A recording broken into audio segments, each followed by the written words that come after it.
வணக்கம் மக்களே, நான் உங்கள் ஹீரோ பிளாக் பையன் பேசுகிறது. நான் கேட்குறது நீங்கள் சம்மரில் ரோஸ் நிறைய பூக்கணும் அப்படின்னாலும் அதை எப்படி பாதுகாக்கலாம் அப்படிங்கிறதுக்கும் சில டிப்ஸை நான் இன்றைக்கி உங்களுக்கு சொல்கிறேன். சம்மரில் ரொம்ப சூரிய ஒளியில் வந்து நம்ம ரோஸ் செடியை வச்சிடக்கூடாது.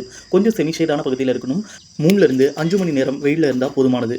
அதுக்குன்னு வெயிலே படாமல் நிழல்லையும் வச்சிடக்கூடாது. இதெல்லாம் வெயில் படுறதுக்கான ஒரு டிப்ஸ் தான். சாதாரண நாட்களில் செடியுடைய அடிப்பகுதி மண் காஞ்சிருச்சு அப்படின்னா தண்ணி ஊற்றுவோம்.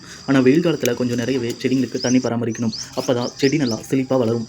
ரோஜா செடி நல்லா அடர்த்தியாகவும் மொட்டு நிறையா வைக்கிறதுக்கும் அதோட காஞ்ச கிளைகளையும் அதுக்கப்புறம் இப்போ பாருங்கள் பூ கட் பண்ணிட்டு இருக்கேன்ல, இந்த மாதிரி ஒரு 2-3 இலை விட்டும் கட் பண்ணும். அப்போ தான் ரோஜா செடியில் அதிகமான மொட்டுக்களும் வைக்கும்.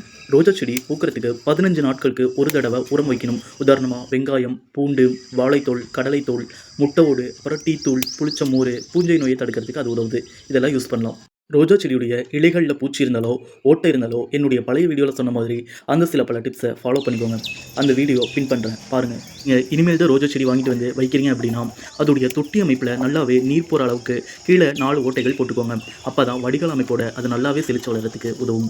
விதை வாங்கிட்டு வந்தீங்க போட்டிங்களான்னு சொல்லிட்டு நிறைய பேர் டிஎம் பண்ணியிருந்தீங்க. அதோட அப்டேட்டை சனிக்கிழமை சொல்கிறேன். எப்பயும் போல் இன்றைக்கான ரோஜா பூ அறுவடையை முடிச்சாச்சு. இந்த வீடியோ பிடிச்சிருந்தா மறக்காமல் லைக் பண்ணிவிட்டு நம்ம சேனலை சப்ஸ்கிரைப் பண்ணிக்கோங்க. அப்போ தான் நம்ம போடுற வீடியோ தொடர்ச்சியாக உங்களுக்கு வரும். நன்றி.